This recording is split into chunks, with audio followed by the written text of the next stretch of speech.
అహంకారంతో కూడిన పాలన, అభివృద్ధిని నిరోధక పాలన, దుర్మార్గ పాలన.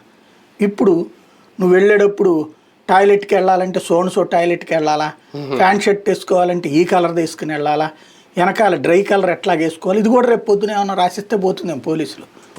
నువ్వు ఇక పైన మొహానికి పెయింట్ వేసి దాని పేరేంటది పౌడర్ రాసుకోకూడదు, ఇవి కూడా పెడితే పోతుందేమో.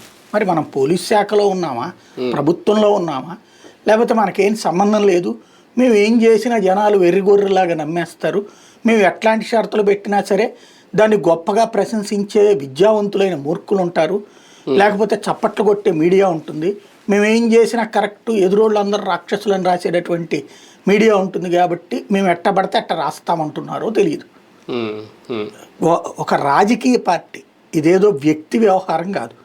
ఒక పెళ్లి జరుగుతూ ఉంది, ఒక రోడ్డు మీదన పెళ్లి, ఆ రోడ్డు మీద వెళ్ళేటప్పుడు ఇబ్బంది కాబట్టి ఆ రోడ్డులో నుంచి ట్రాఫిక్ ఇదంతా ఇబ్బంది అవుతుంది కాబట్టి ఆ ఏరియాలో ఇట్లాగే వాస్తవంగా పర్మిషన్స్ అసలు ఎందుకు అడగాలి అంటే, పెద్ద నాయకుడు వచ్చినప్పుడు ఆ ఏరియాకి జనం మొబిలైజ్ అవుతారు కాబట్టి వాళ్ళందరినీ చుట్టుపక్కల రూట్లో నుంచి పొమ్మనమంటారు.